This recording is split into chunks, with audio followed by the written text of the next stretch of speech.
Um, well, thank you all for being here today.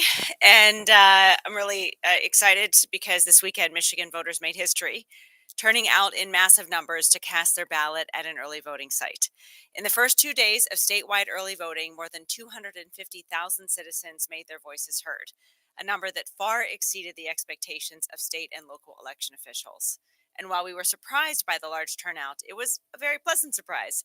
Clerks were well prepared. The processes and systems that they had in place ran smoothly, and overall, Michigan's first day of voting in a general election was a huge success. Precincts all over the state reported strong turnout and enthusiastic voters. So I want to thank the dedicated county and municipal clerks for their excellent work making early voting run so well for hundreds of thousands of voters. This is the very first year in our state's history with in person early voting, and our bipartisan professional election officials rose to meet the moment. I'm also grateful to the thousands of poll workers, some of whom I got to talk to this weekend, that are all across the state working early voting sites and at the polls on election day. These election workers are the MVPs for democracy, and we're so thankful that they show up and do the work and make sure that every valid vote and only valid votes count. This is the third election with the new in person early voting option in place statewide. We had our presidential primary in March. We had our or in February, we had our August primary, and then the fact that in this November election, 250,000 Michigan citizens voted on the first 2 days alone, showed that it's starting to be embraced by citizens all across our state. In the February presidential primary, the total turnout for all 9 days of early voting was 79,000. And for the August primary, we had about 73,000 folks participate in early in person voting. Before this weekend, the record for the highest early voting turnout in a single day was just over 11,000 voters. And on Saturday, we had more than 145,000 turnout statewide. It's an incredible increase, over 10%, tenfold. And I was able to visit some of these sites around the weekend and was really inspired to see so many excited voters, all who wanted one of our I voted stickers, many of them the werewolf sticker, but all of them really also excited to cast their vote in this historic election. And there's even more good news. As of this morning, more than 1.5 million Michigan voters have submitted their vote from home. Their absentee ballot or voting from home. They chose to vote from home and then return their ballot either through the mail, in person, or at a Dropbox. And that total of 1.5 million really underscores how many citizens are engaged and actively involved in this election and eager to have their voice heard. What that means is nearly a quarter of the state's active registered voters, 24%, have already cast their ballot in this November election. Now I want to break down those numbers just a little bit and talk about some early voting and voting by geography. So Oakland County and Washtenaw County are leading the state. They're the major counties with turnout. Oakland seeing 27.5% of its active registered voters having cast a ballot, and Washtenaw leading the state with 29.7, almost 30% of active registered voters participating in that election, in this election so far. In Detroit, more than 12,000 citizens cast their vote early in person in the first week of early voting here. I was one of them. And meanwhile, more than a fifth of Kent County voters who cast their ballot did so on Saturday and Sunday. That's almost 21,000 votes early. We're seeing interesting trends also by age and gender. While almost 2/3 of Michigan citizens who voted by mail are older than 60, a full 61% of those who early voted so far are under 60, and a large group of those are young voters. 13.5% of early voters are under 30. We continue to see a gap between men and women also participating this early in the election. Of all the votes cast to date in Michigan's elections, 55% are from women and 44% are from men. Today's also the first day that many jurisdictions can begin pre-processing those ballots that were voted at home and then returned either through the mail or at a Dropbox or through the clerk. When Michigan citizens passed Proposal 2 in 2020, it included an option for clerks to start processing those ballots voted at home before Election Day. Jurisdictions with more than 5,000 residents can have up to 8 days of pre-processing, and every jurisdiction in Michigan has the option for an extra day. So for this election, 245 jurisdictions will start processing those ballots that are received through the mail or at drop boxes or dropped off at election offices before election day. And it's important to remember that although the ballots will be run through the tabulator, results will not be generated or visible until after the polls close at 8 p.m. on election night. Now, there's still plenty of time for Michigan citizens to get out and vote. Early voting sites are open all this week, every day, through Sunday, November 3rd. You can visit michigan.gov/early voting to find all the information you need, including the location of an early voting site and hours of operation in your community. If you still have an absentee ballot and want to vote from home, you can still do that. To avoid potential postal delays, we recommend that you return it to a secure local ballot drop box in your own jurisdiction or hand deliver it to your clerk's office. Now, if you're a military or overseas citizen, the clerk if you're not voting for military or overseas, the clerk must receive your absentee ballot by 8 p.m. on election day, or else it won't be counted. And polls will be open from Tuesday, November 5th, of course, from 7 to 8 p.m. on election day, which is now the last day to vote in this election. Whatever option you choose to cast your ballot, Michigan elections are safe, secure, and the results will be counted accurately. And you can visit michigan.gov/vote for voting information, facts about our elections, and see your jurisdiction's sample ballot. Now I'm happy to take any questions. Yeah. At least one clerk in Warren who's opting not to pre-process absentee ballots. I don't know if there are others, but I'm wondering if you think that's a mistake and if it's going to significantly delay election night results. I would hope every clerk take advantage of every option to ensure efficiency, security, and accuracy when processing and tabulating their votes. We have been in touch with the Warren clerk and offered her any support that she needs to ensure the efficient tabulation and secure tabulation of the votes in her city. And you know, I had hoped, and we certainly hope, that she would choose to take advantage of the option to begin pre-processing ballots returned to her through the mail or at a local drop box, like most of the state, prior to election day. I don't, I won't pass comment on the decision that she made, which is within her purview to make. But that said, we'll be there to help Clerk Forlini, as well as Clerk Buffa, to make sure that they have all the resources they need to pre-process and tabulate all ballots as quickly as possible. All that said, I think when it comes to election night, if there is one community that is lagging behind others, and it's Warren, we'll be open about that so that we can make sure everyone knows exactly what's happening as we go through the process. All that to say as well, though, I've met with the Flint City Clerk and many other local clerks in larger communities and jurisdictions around our state, and they do have a very well-organized plan to begin pre-processing those ballots returned through the mail or at drop boxes today or in the near future. I'm very confident in their processes, and so we'll, after the polls close and the returns begin and the unofficial results begin to be known, we'll make sure you all have the information about which communities are at what point in the counting process so that you'll know what we know as we see the post-election process unfold. Secretary, you probably could not have predicted that it would be Elon Musk that you would get into a very public debate with regarding misinformation. How concerned are you right now at this stage of the game about misinformation and what's being done to kind of control it?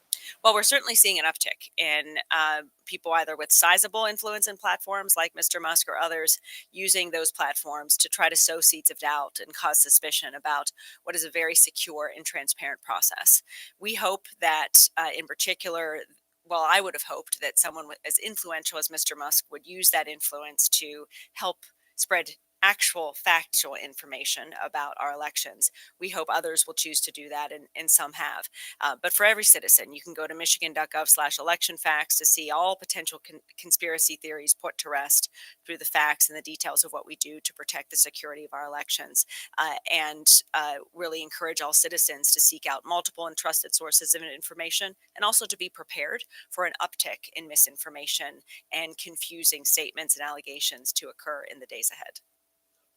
If I may, Yeah. I know you want to stay above the fray on this, but is this, as we talk about elections being as secure as they ever have, more options than we ever have had, are you disappointed that we're still in, in the doubt category here and what's being done? Is this a low point in that regard, in regard to how it's being played? If you understand the gist of the question. In terms of people still casting stones of doubt around Correct. our election. And the attacks that they're taking on it for political gain. Yeah, it's really disappointing, and frankly, says more to me about the person throwing the stones than the system itself. That anyone would intentionally try to cast seeds of doubt in the minds of citizens about the sanctity of our elections to further their own political agenda, or to just uh, uh, sow seeds of mistrust in government in general. It's really disappointing. But what I've also seen over the last several years as it's unfolded, not just in Michigan but nationwide, is the response of many citizens are fooled by the misinformation. But I've seen far more citizens enraged by it, honestly, and more focused than ever before in trying to not just help us debunk it and spread truthful information, but also being a part of the process as well. When I traveled around the state this weekend from Grand Rapids to Pontiac to Flint, I saw election workers who showed up because they had a job to do, and that job was to protect democracy. And that level of emboldened enthusiasm and determination I had not seen before. This uptick of attacks on the system itself. So I think it's really both disappointing and also heartening and inspiring to me to see the resilience of the system and the people in it in moments like this and in moments like what we've endured over the last several years. And that's what gives me hope that we'll emerge from the other side of this moment, whenever that comes, with a more resilient and healthier democracy than we had going in. Follow one more and then I'll be done for myself. Appreciating we're a week away. Yeah. Are we on track in your estimation for record turnout? And I'm curious on election night, once the polls close, we talked about Warren. Are we expecting it's going to be the next day? Do you think election night will have a good indication of which way the state's going? Just curious your thoughts where you sit.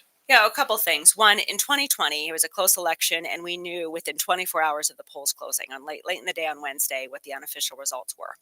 And so that's my rubric. We know in 2020 we had 2/3 of our citizens voting from home, and we know clerks couldn't begin processing those ballots until election day. And we also know it was our highest turnout ever in state history. With all of those factors and a global pandemic, we had our results within 24 hours of the polls closing. So based on that, I know we'll at least have it by then this time, right? We have a number of other factors in our favor, most significantly the fact that pre-processing starts today, not on Tuesday, November 5th. I anticipate many communities will be, probably most of our communities will be finished tabulating all of their ballots on election night. There's a few variables there that could impact that, most significantly the number of ballots that come in close to 8 p.m. Because when a ballot is dropped off close to 8 p.m., it still counts. As long as it's before 8 p.m., but it still has to go through a rigorous security check, pre-processing before it's even tabulated, and that can take time. And if there are thousands of those that come in after 4 o'clock, let's say, that could delay the results, for lack of a better word, or could extend the period of counting post that 8 p.m.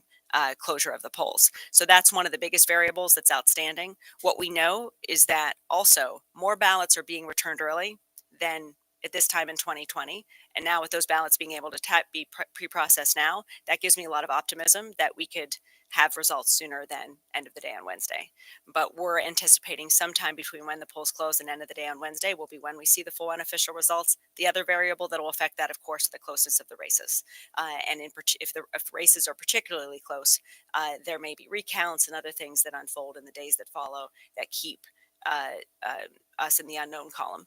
And so we'll see how all those things unfold. But that said, we'll, after the polls close, hold a press conference, let you all know what we're seeing, what we expect, and give you some more details at that point. The last thing I'll say on that, for citizens who want those results in as soon as possible, get your ballots in now, because again, if you wait until 7:30 p.m. to return your ballot, that is one of the most significant factors that can extend the time between when the polls close and when those unofficial results are known. Oh, go ahead, Lauren. I can go ahead. All right, Lauren? Okay.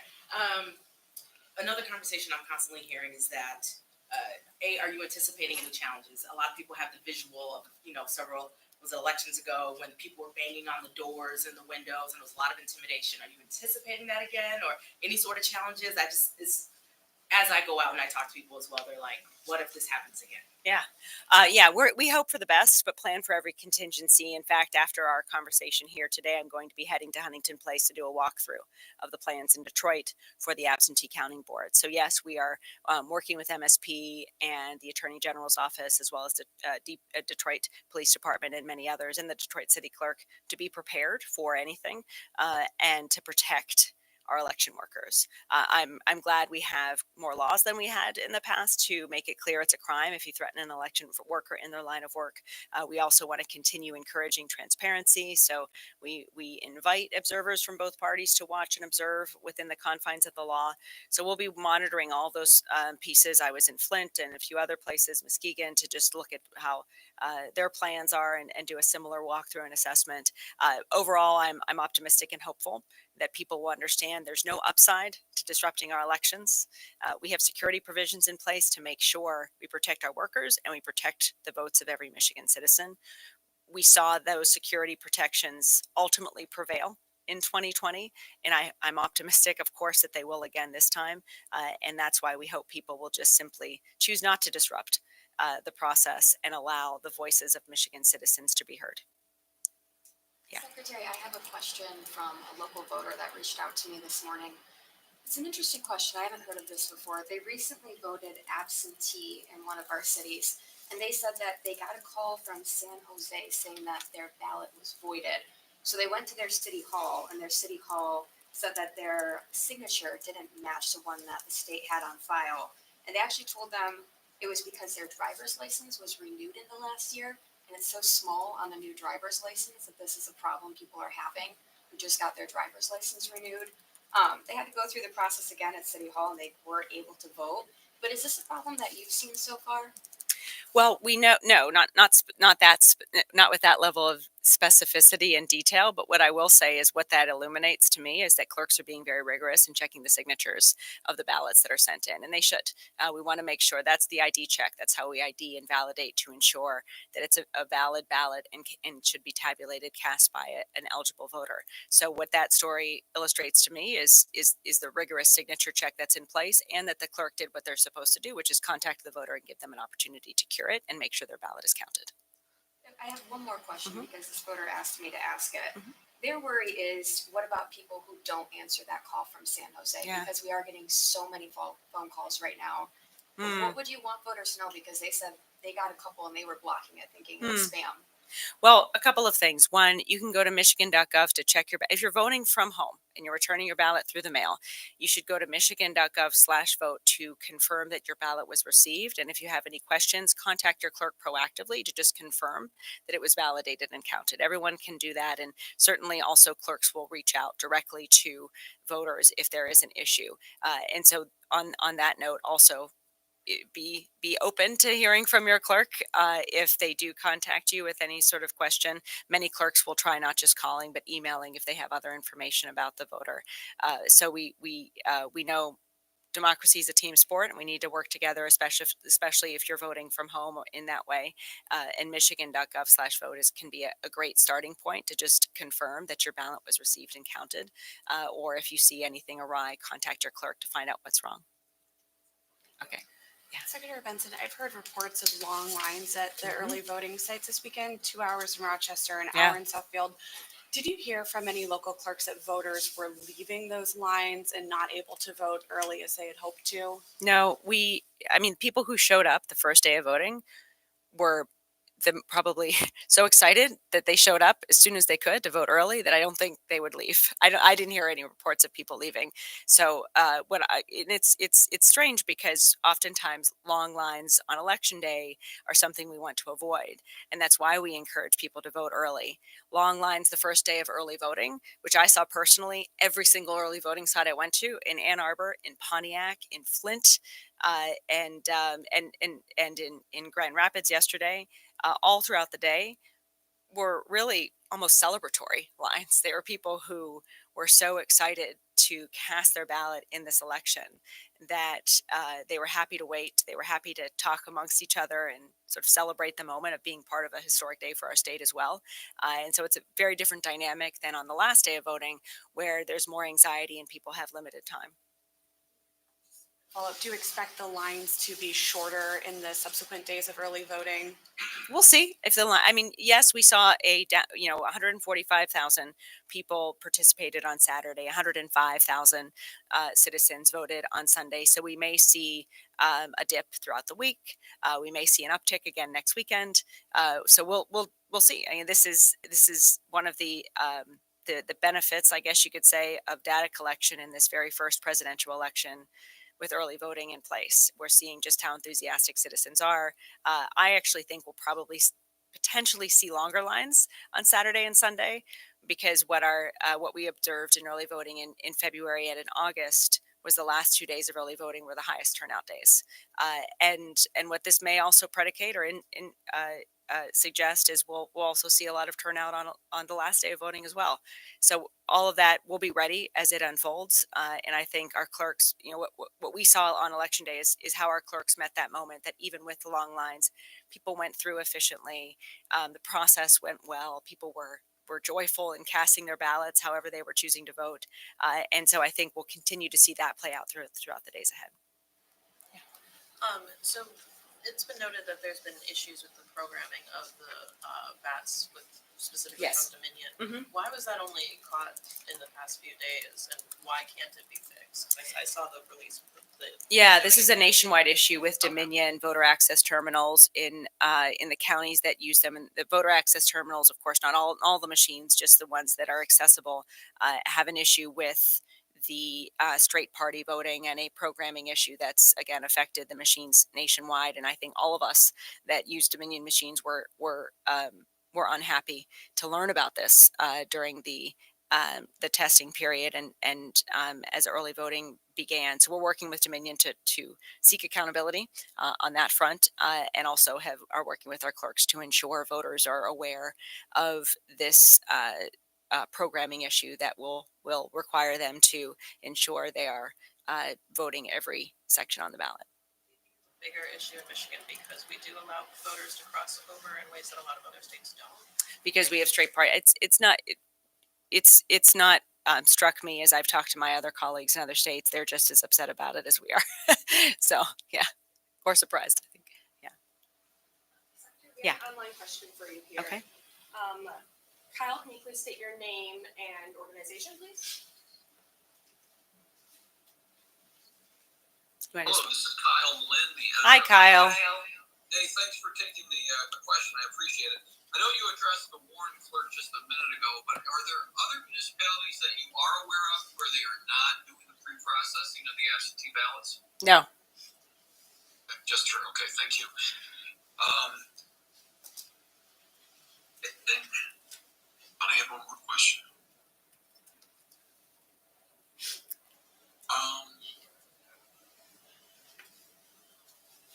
Other questions here as we wait for Kyle? There was one from Margaret, and Yeah. it's out of state, but apparently there's been some fires or incendiary devices at ballot boxes in Washington and Oregon. Any thought in regard to just overall security of ballots? And Yeah. hopefully that doesn't occur here. Yeah, we're always concerned about the potential of tampering or otherwise just mishandling of the ballot drop boxes. They're checked daily. They're monitored by video cameras, and they are designed in such ways to make it very difficult to put anything but a ballot inside them. So we'll continue to monitor. We also recognize that sometimes folks might do that at one place to create a story and to cause fear or make people afraid to use the drop boxes. And we don't want to amplify unnecessary fears. The drop boxes in Michigan are safe. They're monitored. They're checked every day. And again, you can, once you drop your ballot off, you can call your clerk to make sure it was received. You can go to michigan.gov/vote to confirm it was received. And there's a number of other ways to make sure that you can be vigilant in ensuring your ballot is ultimately counted. How many drop boxes? Yeah. There's one for every 15,000 citizens in our state. Thank you. Yes. Could you speak to the importance of the bottom of the ballot locally for Yeah. people who are in Michigan? 'Cause a lot of times people vote the top president and they forget all about the Yeah, local one of the reasons I actually think we're seeing long lines, one of the reasons that I've seen across the state is that these ballots are long and they're 2 pages. And so people are taking their time with them if they choose. I know even when I filled out my ballot at the early voting center right here in Detroit, and it took me a while to just work through and make sure I was participating in every part of the ballot that I could. So all that to say is we want people to be careful and thoughtful and informed and engaged as they fill out their ballot, do their research ahead of time. It's one of the reasons that voting from home can be very helpful as well, because you can take as much time as you need and then return your ballot at your convenience. So all of those things we want voters to be mindful of. We know there are a few races like the presidential, like the Senate race, like state house races, like congressional races that are capturing a lot of attention right now, but there are a lot of other important judicial races, school board races, millages, and other things on the ballot in communities around the state that we want people to be thoughtful about and participate in voting as well. I'm a novice voter, my first couple of times. Does the state provide information or a site where I can go to see who does what as as a candidate? Yeah, vote411.org is a great resource from the League of Women Voters that's set up to help answer questions for candidates or for citizens about the candidates on the ballot and other information. And then at michigan.gov/vote, you can actually get your sample ballot for your jurisdiction so that you can print it out ahead of time and do research, Google all the names, and find out what other additional information you might want to know before filling out your ballot. I see, yeah. Secretary Benson, I know that Detroit is the only municipality where a voter with an absentee ballot can't go to their polling location on election day and insert it into the tabulator themselves. I don't quite understand why that is, but I'm hoping you might be able to walk us through that. Well, when the law was passed to make early voting, all the laws were passed by the legislature to make early voting possible. It was decided, as I understand it, to enable. I don't know if Detroit is the only city that does this, or if you can do it statewide. But my understanding was that in any place you could bring in your absentee ballot and either spoil it or choose to fill it out and vote it yourself through the machine. Kyle, last question. Okay. All right. Well, don't worry. We'll be having a lot of these over the course of the next few days. So I'm sure I'll see you all again soon, and just reach out to our office if you have any questions. Thanks.